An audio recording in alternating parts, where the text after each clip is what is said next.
హైదరాబాద్ లో long drive car యాజమాన్య అరాచకాలు ఒక్కొక్కటిగా వెలుగులోకి వస్తున్నాయి. లాంగ్ డ్రైవ్ కోసం కార్లు తీసుకున్న కస్టమర్లను తాళ్లతో బంధించి చిత్రహింసలకు గురిచేశారు. అంతేకాకుండా సంస్థ ఉద్యోగులను కిడ్నాప్ చేసి వేధించింది యాజమాన్యం.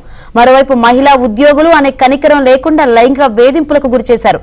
బాధితులు మేడిపల్లి పోలీసులకు ఫిర్యాదు చేయడంతో కేసు నమోదు చేసుకుని దర్యాప్తు చేస్తున్నారు. లాంగ్ డ్రైవ్ కార్ల యాజమాన్యం పరారీలో ఉన్నట్లు పోలీసులు వెల్లడించారు.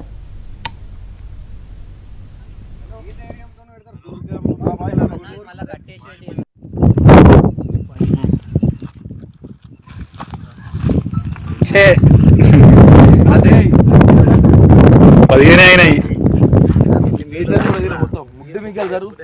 15 అయినాయి, ఇంకా 95 ఉన్నాయి.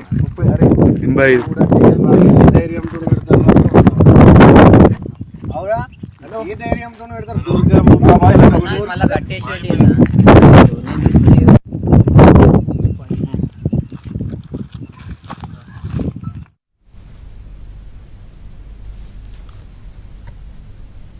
హైదరాబాద్ లో లాంగ్ డ్రైవ్ కార్ యాజమాన్య అరాచకాలు ఒక్కొక్కటిగా వెలుగులోకి వస్తున్నాయి.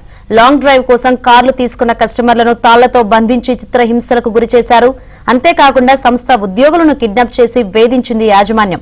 మరోవైపు మహిళా ఉద్యోగులు అనే కనికరం లేకుండా లైంగిక వేధింపులకు గురిచేశారు. బాధితులు మేడిపల్లి పోలీసులకు ఫిర్యాదు చేయడంతో కేసు నమోదు చేసుకుని దర్యాప్తు చేస్తున్నారు. లాంగ్ డ్రైవ్ కార్ల యాజమాన్యం పరారీలో ఉన్నట్లు పోలీసులు వెల్లడించారు.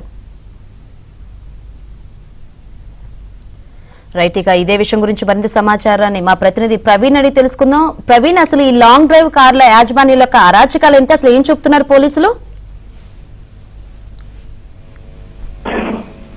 లాంగ్ ట్రాక్స్ యాజమాన్యానికి సంబంధించి ఇప్పటికే పోలీసులు అయితే మాత్రం దర్యాప్తు కొనసాగిస్తున్నారు. వారి ఆగడాలకు సంబంధించి ఇప్పటికే కేసు నమోదు చేయడం జరిగింది. ఎందుకంటే ఆ లాంగ్ కార్స్ లో పనిచేసేటువంటి ఉద్యోగులు వాళ్ళు వేరొక కంపెనీలో పనిచేస్తున్నారనేటువంటి ఉద్దేశంతో వాళ్ళని కిడ్నాప్ చేసి అతి దారుణంగా దాడి చేసినటువంటి సంఘటన ఇప్పుడు సంచలనం రేకెత్తిస్తుంది. మరోవైపు వాళ్ళు చెప్పినటువంటి మాట వినకపోవడంతో వారి పైన కిడ్నాప్ చేసి దాడి చేశారనేది బాధితులు చెప్తున్నటువంటి మాట. ప్రస్తుతం అయితే కేసు నమోదు చేసి ఇన్వెస్టిగేషన్ కొనసాగిస్తున్నారు. ఇక పరారీలో ఉన్నటువంటి నిందితుల కోసం కూడా గాలింపు చర్యలు అయితే కొనసాగిస్తున్నారనేది పోలీసులు అయితే స్పష్టంగా చెప్తున్నటువంటి మాట.